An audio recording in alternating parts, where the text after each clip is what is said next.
नमस्कार, मैं हूं दिव्या। बिहारी न्यूज में आपका स्वागत है। आज है 15 अक्टूबर, दिन मंगलवार। खबरों की ओर बढ़ने से पहले एक नजर सुर्खियों पर। कृषि विभाग ने लॉन्च किया ई निरोग ऐप, फसलों की बीमारी पता लगाने में मददगार होगा साबित। किसान घर बैठे ही फसल की बीमारी का लगा सकेंगे पता। बिहार के 9 जिलों में रोजगार मेले का आयोजन। 18 से 29 अक्टूबर तक लगेगा रोजगार मेला। जाने कब, कहां और किस जिले में मेले का हो रहा आयोजन।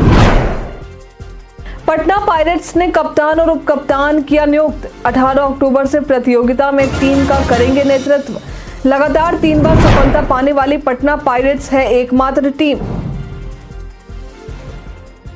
सब्जियों के दाम नियंत्रित करने के लिए सरकार की योजना। पब्लिक पार्टनरशिप मॉडल पर कोल्ड स्टोरेज का होगा निर्माण। किसानों को मिलेगी फसल की उचित कीमत। बिहार बिजली कंपनी में 4016 पदों पर बहाली। आज आवेदन की अंतिम तारीख। 1 नवंबर से 533 पदों पर आंतरिक बहाली होगी शुरू। आज एपीजे अब्दुल कलाम का है जन्मदिन। आज का ये दिन छात्र दिवस के रूप में होता है सेलिब्रेट। युवाओं को प्रेरित करने के लिए आज का दिन है खास। 16 अक्टूबर से टेस्ट सीरीज की हो रही शुरुआत। गौतम गंभीर ने कोहली की जमकर तारीफ की। जानिए टेस्ट सीरीज का पूरा शेड्यूल। चलिए बढ़ते हैं अब तक के 25 बड़ी खबरों की ओर विस्तार से। कोचीन शिपयार्ड लिमिटेड ने तकनीशियन अप्रेंटिस सहित कई पदों पर भर्ती निकाली है। ये भर्ती कुल 307 पदों के लिए है। इस भर्ती के लिए आवेदन शुरू है और आवेदन करने की अंतिम तारीख 23 अक्टूबर है। इच्छुक उम्मीदवार इसके आधिकारिक वेबसाइट cochinshipyard.in पर जाकर आवेदन कर सकते हैं। आवेदन करने वाले उम्मीदवारों के पास पद के मुताबिक 10वीं, 12वीं या ITI की डिग्री होनी चाहिए। उम्मीदवारों की अधिकतम आयु सीमा 45 वर्ष होनी चाहिए। उम्मीदवारों का चयन ऑनलाइन टेस्ट और पावर पॉइंट प्रेजेंटेशन के जरिए होगा। आवेदन करने वाले उम्मीदवारों को किसी तरह का आवेदन शुल्क नहीं देना होगा। भर्ती से संबंधित सटीक और अधिक जानकारी के लिए आप इसके आधिकारिक वेबसाइट और अधिसूचना को देख सकते हैं। बिहार कृषि विभाग द्वारा ई निरोग ऐप लॉन्च किया गया है। ये ऐप फसलों की बीमारियों की पहचान करने और उपचार की सलाह पाने में किसानों की मदद करेगा, जिससे किसानों के लिए ये काफी मददगार साबित हो सकता है। ये ऐप AI के जरिए फसलों की पत्तियों को स्कैन करके बीमारियों का पता लगाता है। साथ ही फसलों को बचाने के लिए कई उपाय भी बताता है, जिससे किसान अपनी फसल को समय रहते सुरक्षित कर सकते हैं। किसान इस ऐप को अपने फोन में डाउनलोड करके फसल की देखभाल घर बैठे ही कर सकते हैं। इसकी मदद से अब किसानों को बार बार कृषि वैज्ञानिक के पास जाने की जरूरत नहीं होगी। साथ ही उनके पैसे और समय दोनों बचेंगे। बिहार के बेरोजगार युवाओं के लिए बड़ी खबर है। दरअसल 9 जिलों में श्रम संसाधन विभाग के नियोजन व प्रशिक्षण निदेशालय की पहल पर रोजगार सह व्यावसायिक मार्गदर्शन मेला का आयोजन होने वाला है। मेले का आयोजन 18 से 29 अक्टूबर तक अलग अलग दिन आयोजित होगा, जिसमें तकनीकी और गैर तकनीकी क्षेत्रों की योग्यता रखने वाले युवाओं को सुनहरा अवसर मिलने वाला है। मेले का आयोजन सुबह 10 बजे से शाम के 4 बजे तक होगा। इसमें भाग लेने के लिए www.ncs.gov.in पर रजिस्ट्रेशन जरूरी है। मेले में भी रजिस्ट्रेशन करवा सकते हैं। आपको बता दें कि 18 अक्टूबर को नवादा के सरकारी ITI परिसर में, 19 अक्टूबर को कोसी कॉलेज परिसर खगड़िया में, 21 अक्टूबर को सरकारी ITI बेगूसराय में, 22 अक्टूबर को बिहार शरीफ ब्लॉक परिसर में, 23 अक्टूबर को इस्लामिया +2 हाई स्कूल शेखपुरा में, 24 अक्टूबर को Holi mission school Mohanpur road Samastipur में, 25 को ITI रामनगर परिसर दरभंगा में, 28 अक्टूबर को वाटसन +2 स्कूल मधुबनी में और वहीं 29 अक्टूबर को संयुक्त श्रम भवन सुपौल में मेले का आयोजन होने जा रहा है। आज भारत के प्रिय राष्ट्रपति और महान वैज्ञानिक डॉक्टर APJ अब्दुल कलाम का जन्मदिन है। आज का ये दिन यानी 15 अक्टूबर छात्र दिवस के रूप में मनाया जाता है। ये दिन युवाओं को प्रेरित करने और उनके लक्ष्यों को प्राप्त करने के लिए प्रोत्साहित करने का अवसर है। डॉक्टर कलाम का मानना था कि शिक्षा गरीबी और अंधकार से बाहर निकालने का सबसे प्रभावी हथियार है। विश्व छात्र दिवस की शुरुआत डॉक्टर कलाम की जयंती के उपलक्ष्य में हुई, जिन्होंने विज्ञान और प्रौद्योगिकी क्षेत्र में भारत को नई ऊंचाइयों पर पहुंचाया। इस दिन छात्र अपनी समस्याओं और चुनौतियों पर चर्चा कर सकते हैं। डॉक्टर कलाम के प्रेरक विचारों में शामिल है, सपने देखो, लक्ष्य बनाओ और कड़ी मेहनत करो, सफलता रातों रात नहीं मिलती। राज्य के 76,000 स्कूलों की GIS यानी जियोग्राफिकल इंफॉर्मेशन सिस्टम मैपिंग होगी, जिसमें स्कूलों का नक्शा, क्षेत्र पर पहुंचने के रास्ते, जनसंख्या और शौचालय जैसी सुविधाओं की जानकारी शामिल होगी। ये योजना शिक्षा का अधिकार अधिनियम 2019 के तहत लागू किया जाएगा, जिसका उद्देश्य सभी छात्रों को गुणवत्तापूर्ण शिक्षा प्रदान करना है।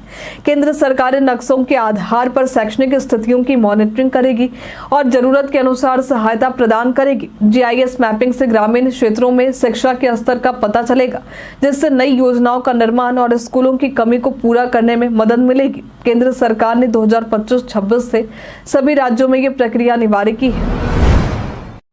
प्रो कबड्डी सीजन 11 के लिए पटना पायरेट्स ने शुभम सिंधे को कप्तान और अंकित को उप कप्तान नियुक्त किया है। ये दोनों 18 अक्टूबर 2024 से शुरू होने वाली प्रतियोगिता में टीम का नेतृत्व करेंगे, जो चौथी चैंपियनशिप जीतने का लक्ष्य रखती है। 26 वर्षीय शुभम सिंधे, जिन्होंने 100 से अधिक मैच खेले हैं, अपनी अनूठी डिफेंडिंग शैली और अनुशासन के लिए जाने जाते हैं। वहीं 25 वर्षीय अंकित, जो 23 से अधिक मैच खेल चुके हैं, अपनी स्फूर्ति और गति से टीम को मजबूती देंगे। पटना पायरेट्स के CEO पवन राणा ने कहा है कि टीम अपने प्रशंसकों के लिए बेहतरीन कबड्डी पेश करने के लिए तैयार है।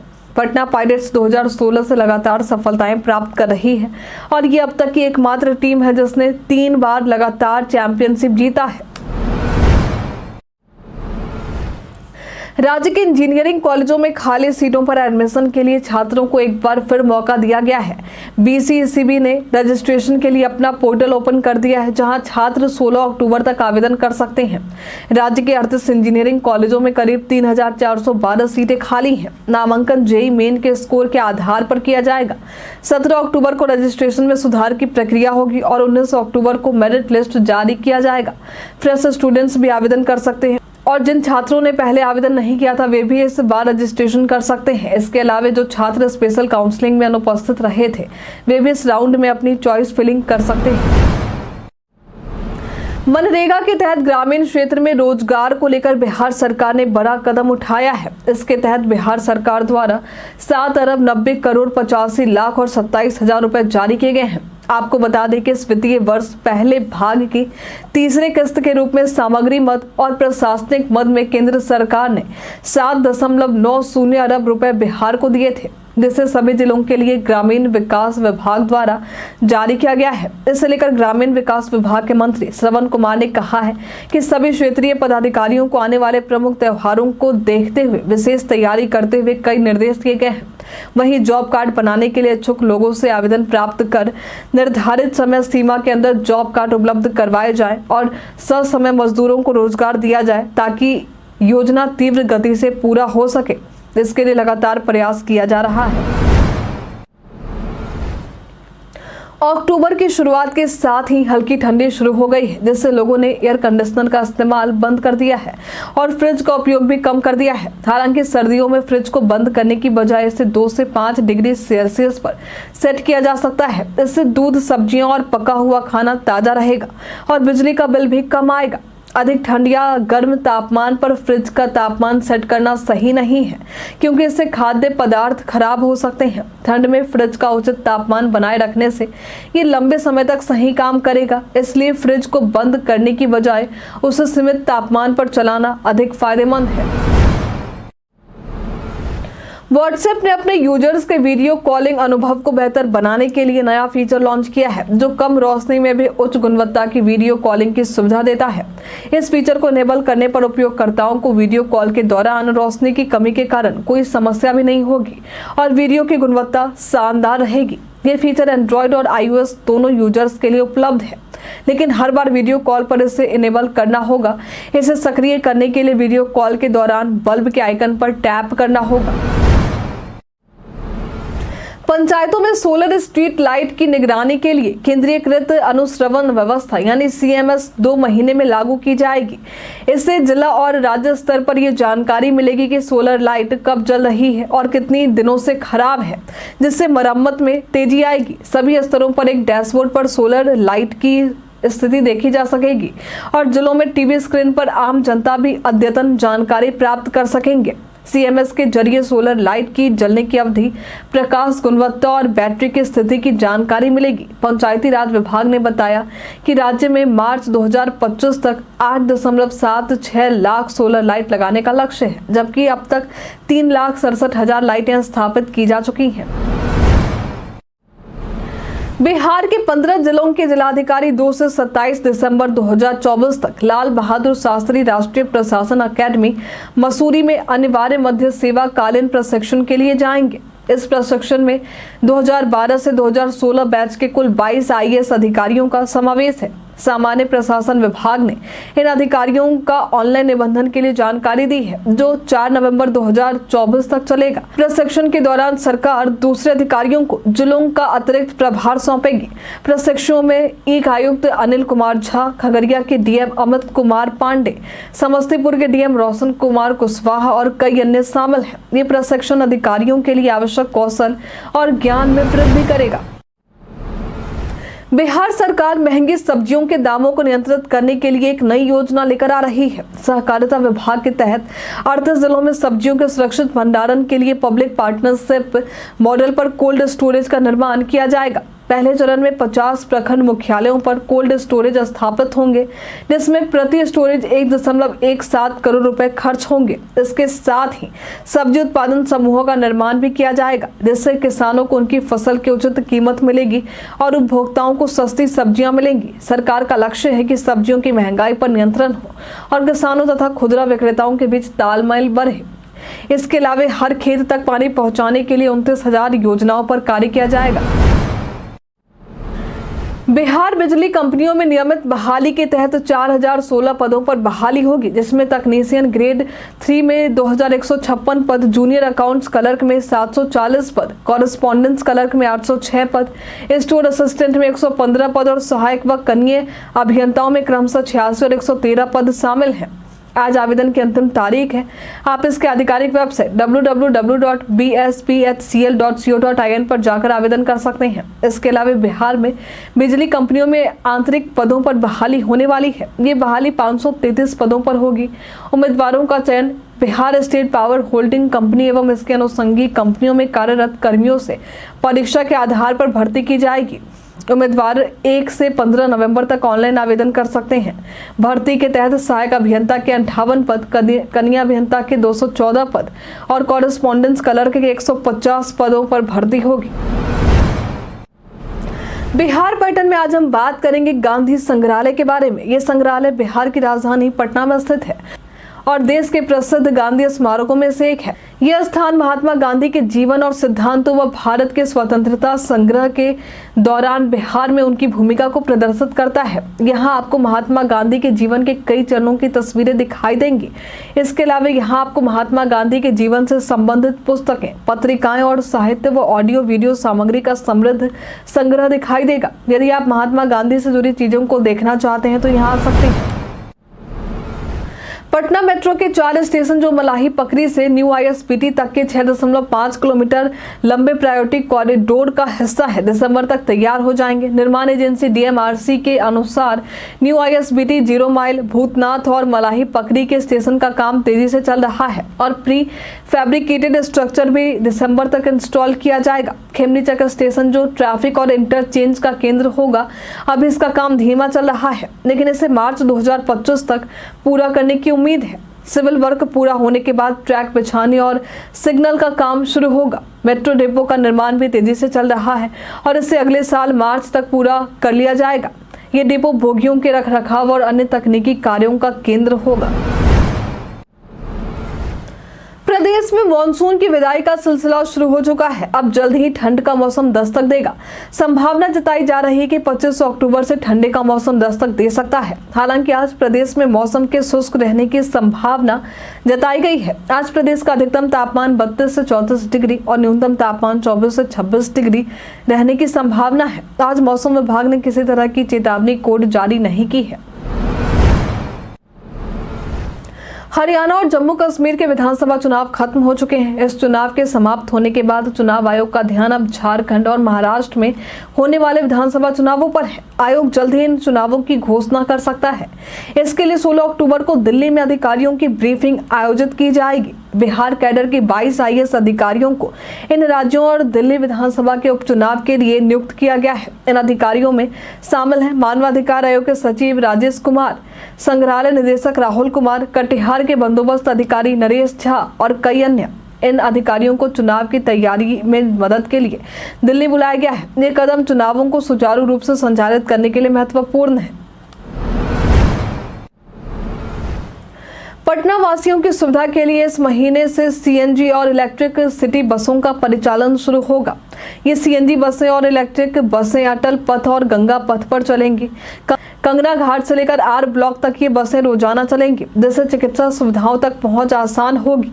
परिवहन सचिव संजय कुमार अग्रवाल ने बताया कि नए रूट से यातायात जाम में कमी आएगी और अस्पताल पहुंचने में तेजी आएगी।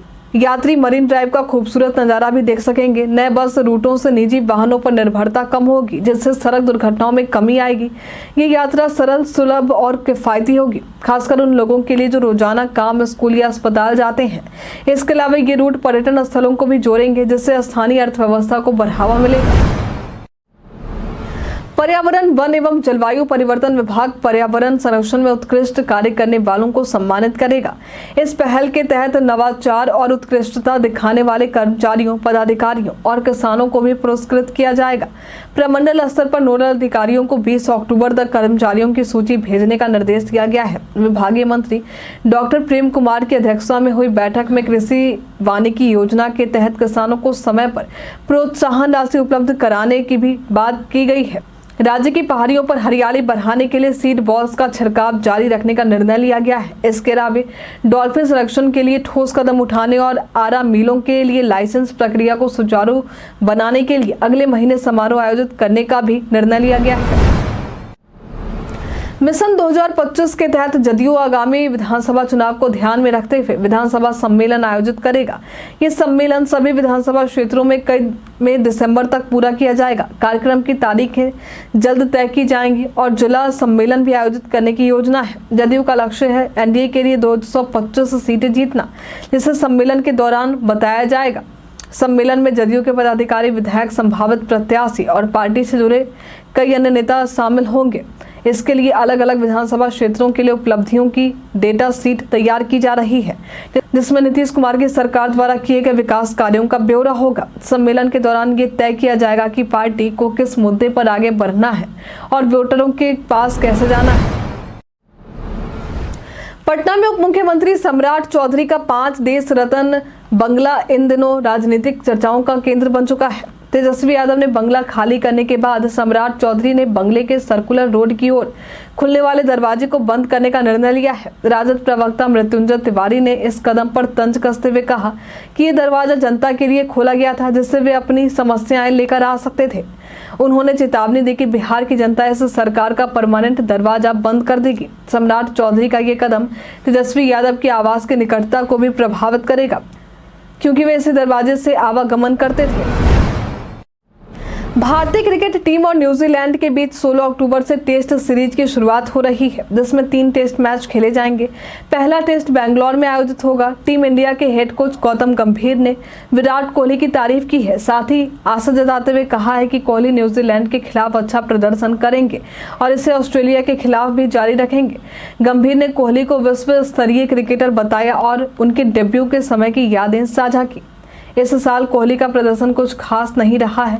जहां उन्होंने 3 टेस्ट मैचों में कोई अर्धशतक नहीं बनाया, वहीं टेस्ट सीरीज के पूरे शेड्यूल की बात करें तो पहला टेस्ट 16 से 20 अक्टूबर बेंगलौर में, दूसरा 24 से 28 अक्टूबर पुणे में और तीसरा 1 से 5 नवंबर मुंबई में होगा।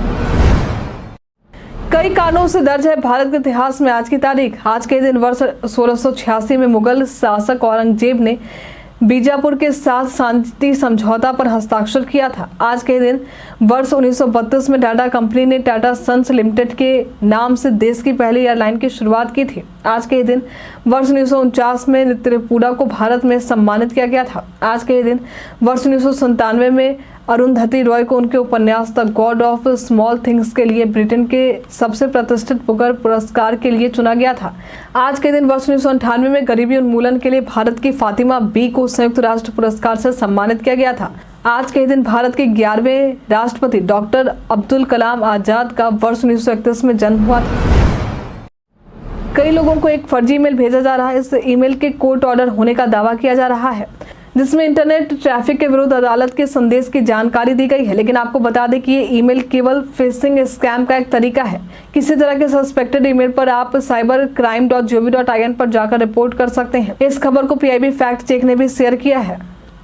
हम प्रतिदिन आपसे 5 ऐसे जरूरी सवाल पूछेंगे, उसको जवाब बताएंगे, जो कि BPSC, बिहार पुलिस दरोगा समेत SSC जैसे अन्य प्रतियोगी परीक्षाओं में काम आएंगे। सवाल इतिहास, बिहार स्पेशल, विज्ञान, करंट अफेयर्स और भूगोल से रहेंगे। पूछे गए 5 सवालों में आपने कितना सही उत्तर दिया ये हमें कमेंट में लिखकर जरूर बताएं। तो हमारा पहला सवाल है, हाल ही में IRFC लिमिटेड का नया CMD किसे नियुक्त किया गया है? ऑप्शन ए है आलोक कुमार, ऑप्शन बी है मनोज कुमार दुबे, ऑप्शन सी है जय सिन्हा, ऑप्शन डी है राजीव कपूर। इसका सही उत्तर है मनोज कुमार दुबे। साल 2024 के केमिस्ट्री के नोबेल प्राइज से कितने वैज्ञानिकों को सम्मानित किया गया था?